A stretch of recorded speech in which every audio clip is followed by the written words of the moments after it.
back to the channel. Today is an exciting day. We are officially ready to jump into the outlining process for the third book in my dystopian sci-fi series, the Souls and Starlight Saga. I have been calling this project Project Starlight, and I have been waiting for this moment for years. If you've been here, then you know about a year ago, I actually finished plotting this book. Plotting and outlining are very different things. Plotting is quite literally the narrative structure. So if you're choosing a 3-act plot structure or a 7-act, the story beats, the plot points, that whole thing. Outlining for me is a scene-by-scene forecast of the entire story from start to finish. And for that reason, my outlines are often 30 to 50,000 words long. They kind of act as a preliminary first draft. If my outline is good, my drafting experience is going to feel effortless. If my outline is bad, then my drafting experience is going to be torture. Obviously, this is very plotting centric, but if you are not a plotter, I still think that you're going to find value in today's video. I did start off as a pantser, so I still have a couple of techniques up my sleeve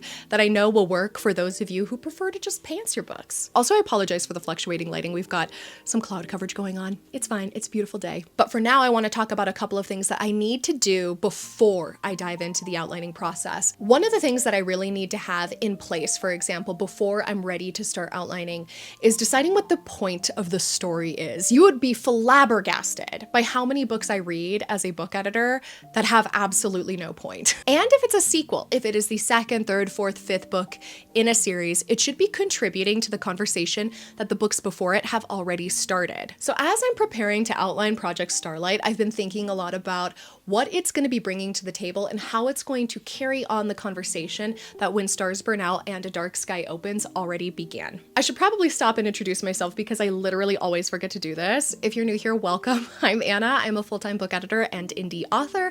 I currently have 2 books that are, well, one was published, but I pulled it off shelves. We'll talk about this a little bit more later because I think that this entire video is going to be about the Souls and Starlight Saga. So this is the first book. It will be relaunching this fall. And then I finished its sequel, A Dark Sky Opens, earlier this year. So it is currently with my critique partners, and I'm going to be actually this week taking all of their feedback and creating a revision plan for this book. It should be releasing early in 2027. With that said, let's go grab ourselves a nice beverage and get to work, and I'm going to share with you some of the stuff that I've been working on. Like I was talking about earlier, before I outline, it's really important for me to understand the point of the story. And that is because the point of the story is going to inform the visuals and the symbolism that I build the story around. This is just the way that I like to process a story. I like for everything to feel interconnected and meaningful and intentional. For example, When Stars Burn Out, which is the first book in this series, is very grayscale and monochromatic. It's in the middle of winter, and so it's cold and sort of oppressive, and everything feels very claustrophobic. And that is intentional because the entire point of that story is honoring your personal agency and understanding that even if you are just one individual, you can make a difference in the world. But as a reader, you can't really appreciate the liberation of this protagonist at the end of the book unless you have also felt trapped right along with her. And so I really wanted for these visuals to represent that feeling and to sort of trigger it within the reader. Obviously, this is a very surface level explanation. A lot of my symbolism goes much, much deeper than this, but for the sake of our time, I just wanted to use that as a quick example. When it comes to Project Starlight, I really wanted to imbue that story with elements of book 1 and book 2. So I wanted that feeling of oppression, that feeling of powerlessness, but also that very disorienting feeling from book 2 where you can't really discern reality from non-reality. Hello, I am back again in voiceover form. This is the following day. Here I am making a coconut rose latte. This is coconut cream, condensed coconut milk, ice, obviously espresso. I topped it with some cold foam. Absolutely delicious, highly recommend. This was actually a very cold and stormy day, but I still decided to make an iced beverage and just kind of relax. I just wanted caffeine, okay? Now that I've already identified the point of Project Starlight, and on top of that I've been able to discern what the heart and the soul of the story looks like, and how I can symbolically represent all of that in a visual way through the setting and the world building, I thought it would be fun to dive a little bit deeper into the cast of characters. When it comes to my cast, I know exactly what they look like, but I don't often describe them in depth when I'm writing. I find it to be better to just allow the reader to fill in the gaps. However, for my own edification, I thought it would be fun fun to sort of explore the many ways in which the protagonist has grown. She definitely has a much harder edge, and she's sort of a shell of herself, of her former self, at this stage in the series, and I wanted to capture that look in her eye. I think as you get older, you can literally see the trauma in other people, and I wanted to be able to make that feel more real for me. I think in my mind's eye, I've got like something of an understanding of what that might look like, but I wanted to actually create a portrait of her and see if I could hammer it down a little bit more. Not to mention, exploring character art is something that I have been wanting to dip my toes into for a very long time. If you've been here on my channel, then you probably know that I have a goal every single year of adding to my creative arsenal or pursuing something of interest, something new. Character art was something that I really wanted to do this year, and so I have decided to pursue it. I am not good, but I'm also not formally trained. I have only taken a few art classes back in college just for fun, and I've really enjoyed it. Anyway, now that I have a better understanding of all of the big moving pieces of this story, I finally feel prepared to start the outlining process, and that means one thing: busting out my index cards. So I know I said in my last voiceover that we are officially outlining, but, and try very, very, very hard not to roll your eyes right now, we're gonna be outlining the outline. I know, it's a mental illness, but here's the thing. When I think about plotting and pantsing, what I think about is using GPS to get from one location to another. Would you drive from Arizona to Montana just like generally with the knowledge of I need to go north? This is no shade to people who like to pants their books, but just why? Why not is my question. Try to outline just a little bit. Experiment with it.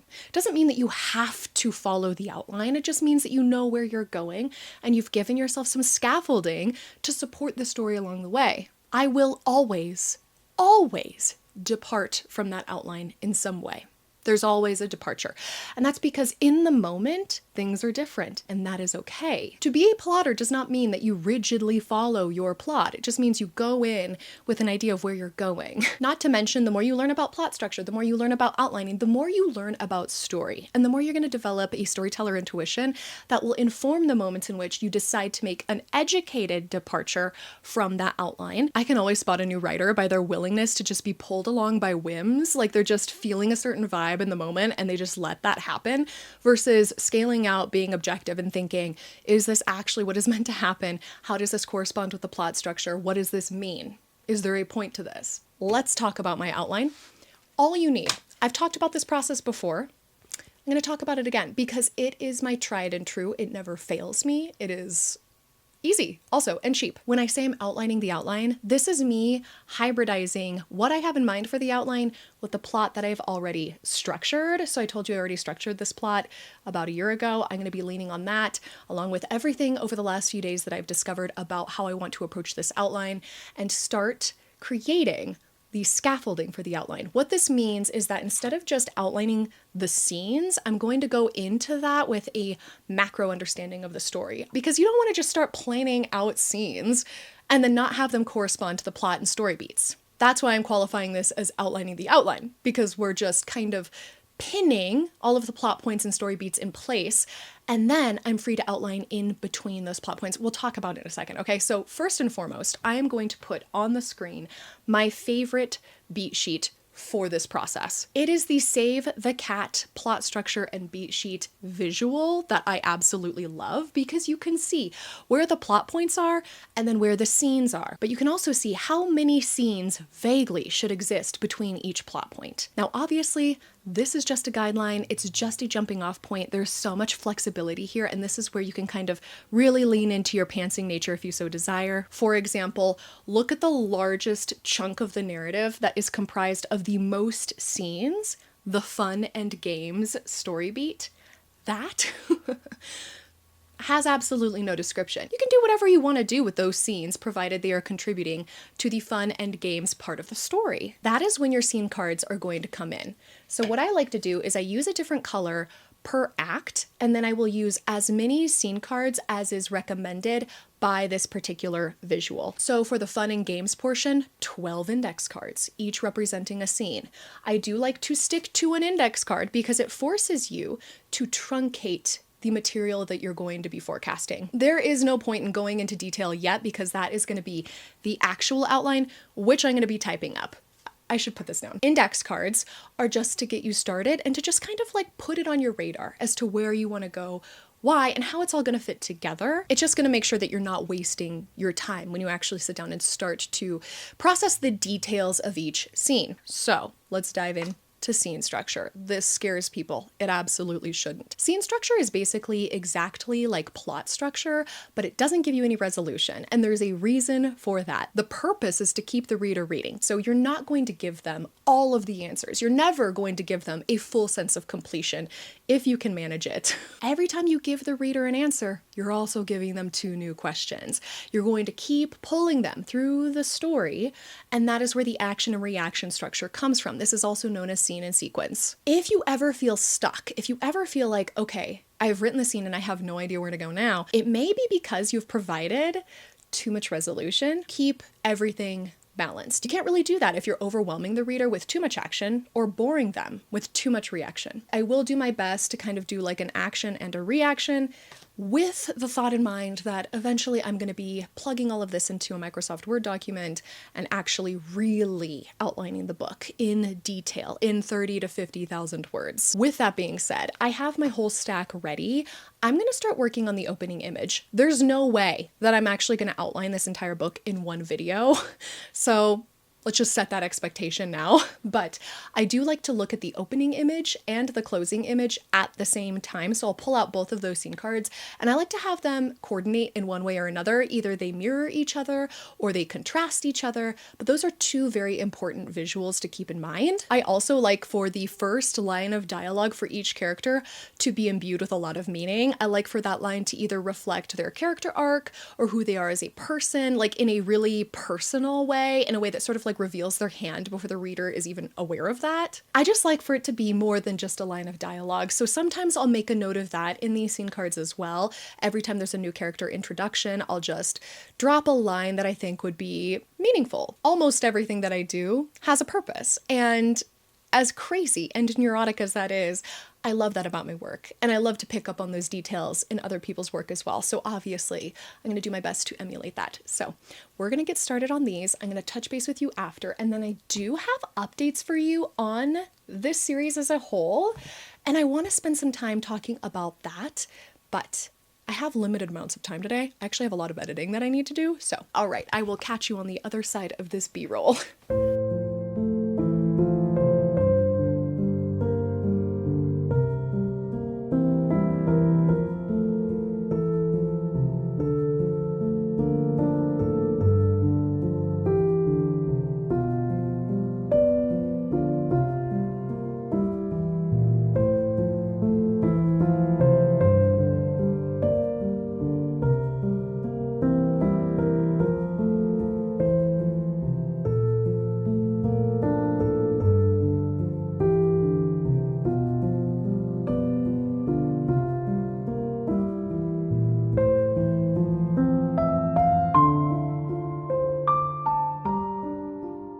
Okay, it's the following day. We're back in my office, obviously, and I need to talk about something that I have forgotten to talk about this entire time. I have no idea what I've been thinking because this is definitely the most central aspect of my entire outlining process. Like, how did this fall off my radar? I don't know. We need to talk about the Tentpole method. This is where I think plotters and pantsers alike are going to come to a meeting of the minds because every writer that I've ever known unconsciously uses this method. The Tentpole method is essentially taking what you do know about the story and building it out from there.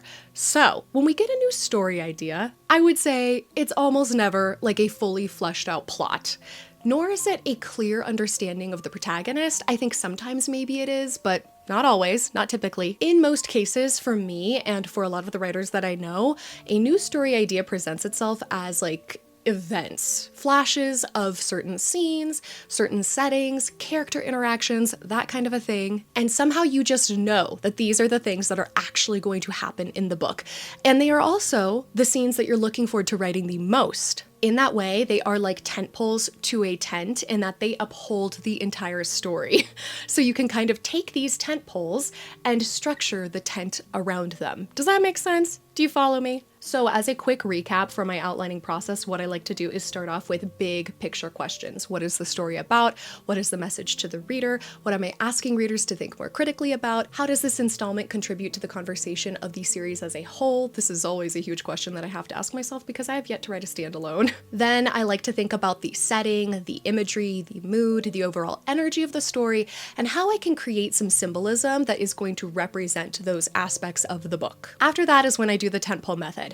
I think about the scenes that are the clearest to me, the scenes that I know are actually going to happen, and I jot them down in a list in no particular order. I think it's really important to not put them in a chronological order, actually. You just want to pull upon those ideas and sharpen and refine them as much as you can. Because the very nature of a tentpole scene is that it is a scene that stands out, it is a scene that tends to be climactic, you can almost always assign them to an existing plot point or story beat. So once you've made a list of all of these scenes, once you've kind of delved a little more deeply into each of them, you can start looking at them in a chronological order. After this, I like to think about which story beat or plot point they would be assigned to.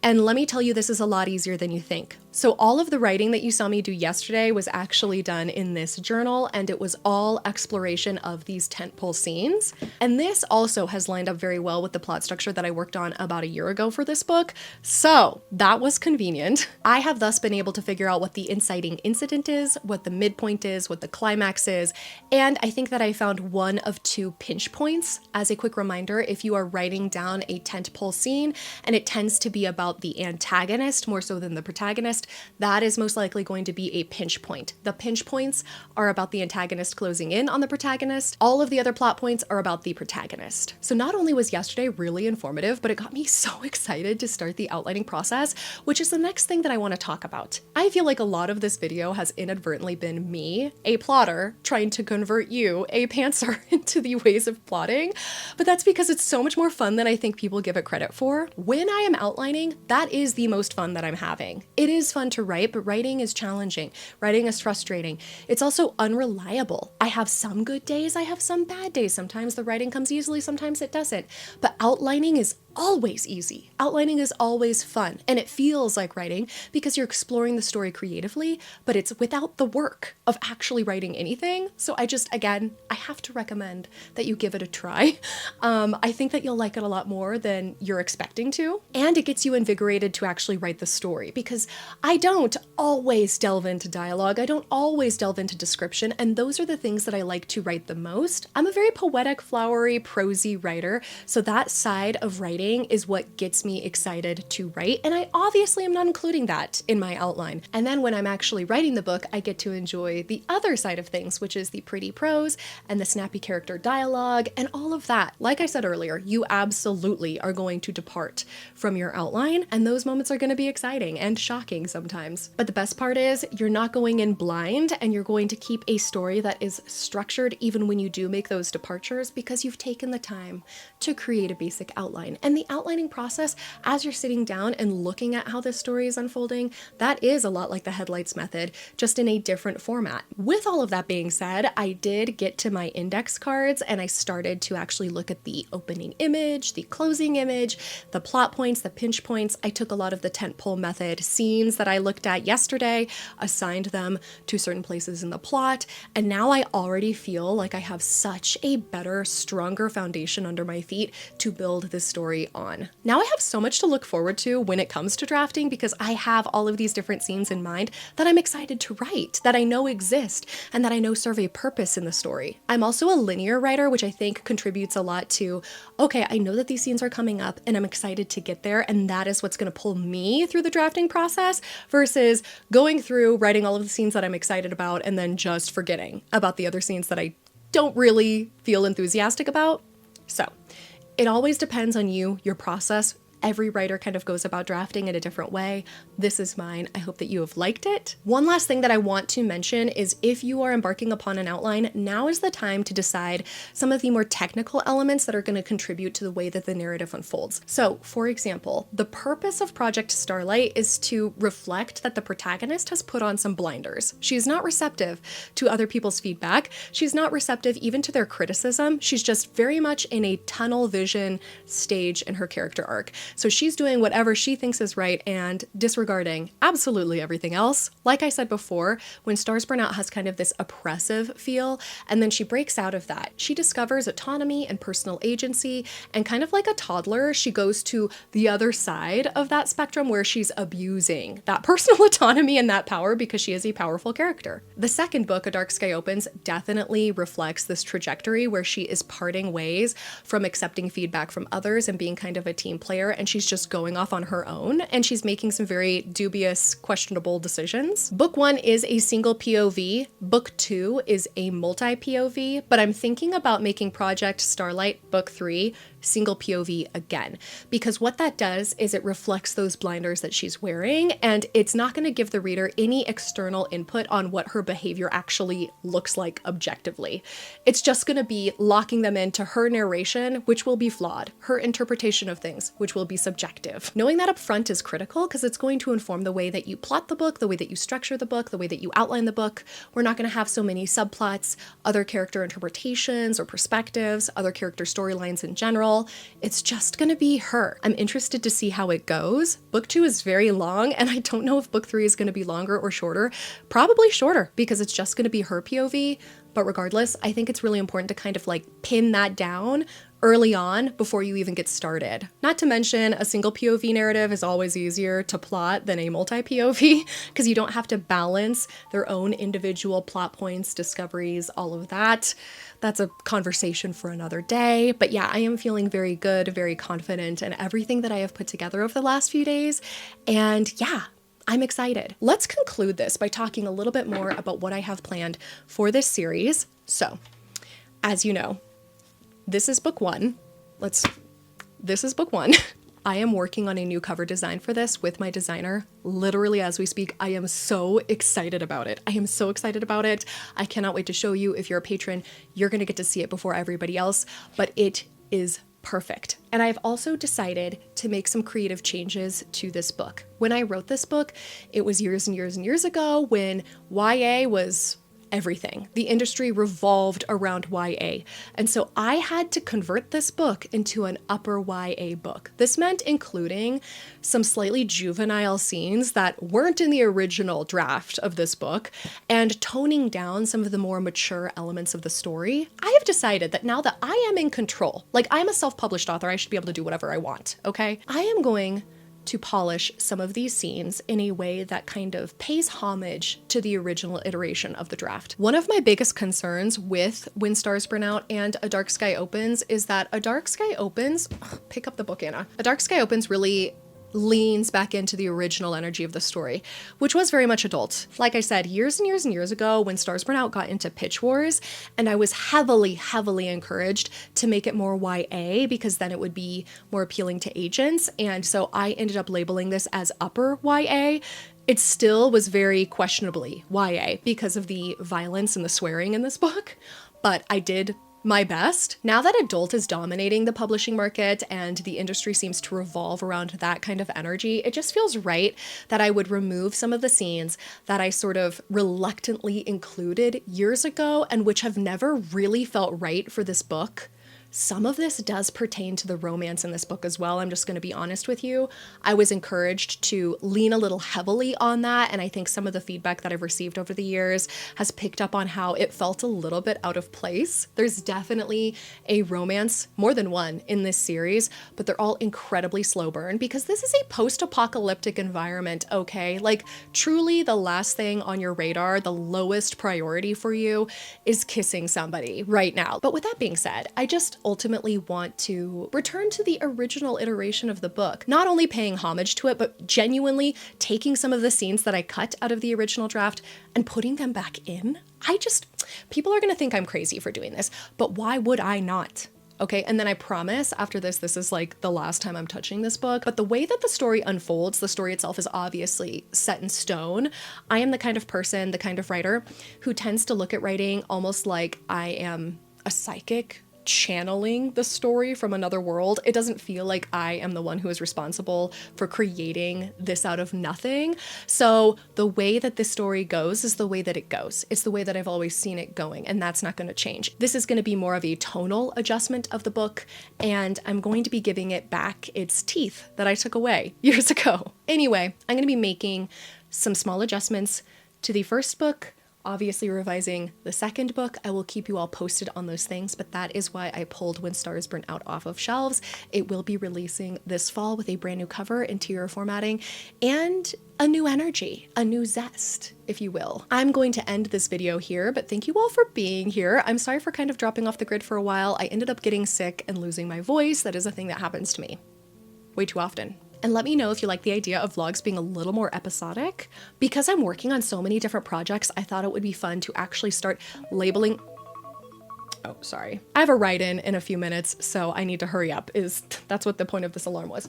Anyway, I do think it would be fun to have vlogs that are a little more episodic, and I'm going to create some new playlists so that if you're just interested in sci-fi, dystopia, this particular series, Project Starlight, you'll be able to access an entire playlist that is just about that part of my writing journey. Same with Project Godspell, that is my grimdark fantasy that I am working on. I just did a video about that actually recently, but because I do have so many projects that I'm working on, I think a more episodic approach makes sense. And it would be kind of fun. So thank you for being here with me for episode 1 of Project Starlight, in which we outline the book, or at least begin the outlining process. I will hopefully report back to you soon on the completed outline and possibly the first draft, or like starting the first drafting process, which is so exciting to think about. I imagine my next video is actually going to bounce back to Project Godspell, however, because I need to get back to that and I need to make some serious progress with that first draft. So I'm gonna go get myself a coffee and get ready for my write-in, but thank you all again for being here, and I will catch you in a future video. Have a wonderful, wonderful day.